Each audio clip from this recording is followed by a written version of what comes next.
महाकुंभ मेले में पहुंचे एक और अनूठे बाबा से अब आपको मिलवाते हैं। इन्होंने 31 सालों से अपनी जटाओं को संभाल रखा है। मिलिए मंगलानंद सरस्वती जी महाराज से।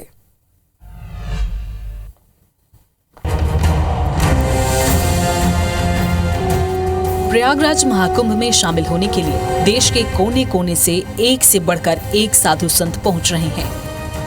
ये साधु संत अपनी अनूठी वेशभूषा, अनूठे हठ योग और साधना के लिए मेले में आकर्षण का केंद्र बने हुए हैं। इन्हीं में से एक संत हैं मंगलानंद सरस्वती जी महाराज, जो अपनी लंबी जटाओं की वजह से कुंभ मेले में आकर्षण का केंद्र बने हुए हैं।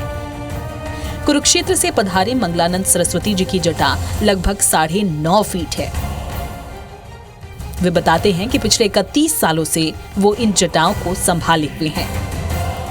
भगवान शंकर अपनी लंबी जटाओं की वजह से जाने जाते हैं।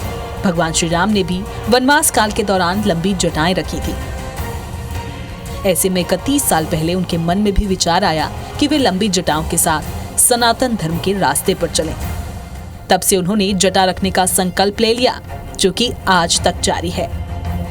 महाकुंभ में जिस तरह से दूर दूर से संत आए हुए हैं और संतों कि जिस तरह से हम अलग अलग तस्वीरें आपको दिखा रहे हैं, तो एक नए संत से आपका मैं परिचय कराने जा रहा हूं। और वो संत जो हैं वो इस महाकुंभ में अपनी लंबी जटाओं के लिए काफ़ी प्रसिद्ध हैं। जिस तरह से भगवान शिव ने लंबी जटाएं रखी हुई थी, भगवान शिव की जटाएं जिस तरह से काफ़ी सुर्खियों में थी, तो ठीक उसी तरह से इनकी जो जटाएं हैं वो काफ़ी लंबी है। और इसकी वजह से पूरे महाकुंभ में जो संत हैं, संतों के बीच में इनकी खास पहचान है। और इनका मैं परिचय करा दूँ। जो ये संत हैं मंगलानंद सरस्वती जी हैं। और महाराज जी से बात करने का प्रयास करता हूँ मैं। महाराज जी कहाँ से आए हैं आप, ये बताइए। मैं हरियाणा से आया हूँ, कुरुक्षेत्र करनाल जिला। हरि का भूमि है, वो भी पवित्र भूमि है। और ये प्रयागराज संगम है, तीर्थराज प्रयागराज सब तीर्थों का राजा है। और ये पूर्ण महाकुंभ मेला है, इसलिए जो है बहुत सुंदर से और बहुत अच्छे तरीके से सभी काम जो है बढ़िया हो रहे हैं। अभी मैं संगम स्नान करके आया, इसीलिए मैं बैठा है।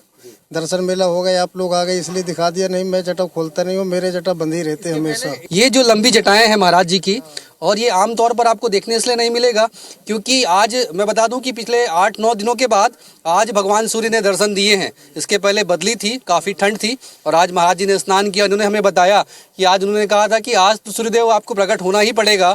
महाराज जी, एक सामान्य सा सवाल कि हम लड़के हैं, छोटे छोटे बालों को संभालने में हमको तकलीफ होती है, ये इतनी लंबी जटा कैसे संभालते हैं? इसके बहुत सेवा करने पड़ते हैं, इसको बहुत साफ सफाई रखने पड़ते हैं। अभी मैंने आपको बताया ना, यहाँ बहुत सारे मीडिया वाले आते हैं, मैं जटा खोलता नहीं, बांध के ही रखता हूँ इसको पूरा। कोई खास संकल्प लिया था क्या आपने? नहीं, कोई संकल्प नहीं। साधु है, साधु का ये जटा मतलब सिर मोर होता है। जैसे भगवान शिव का जो है जटाएं जो है जटाओं से गंगा निकली है, तो इसलिए साधु का ये शोभा होता है, इसलिए जटा होना चाहिए। ठीक है। हम बार बार कह रहे हैं कि इस महाकुंभ में जो मंगलानंद सरस्वती जी हैं, ये अपनी जटाओं के कारण काफ़ी पहचाने जा रहे हैं। लोग इनके पास आ रहे हैं, इनके दर्शन कर रहे हैं।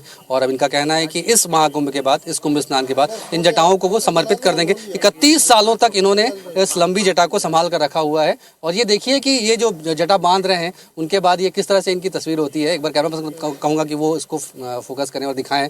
ये देखिए, ये इनकी लंबी जटाएं हैं और ये 31 सालों से इन लंबी जटाओं को महाराज जी ने संभाल कर रखा हुआ है। कैमरामैन संजीव सिन्हा के साथ अविनाश पाठक, i24 प्रयागराज।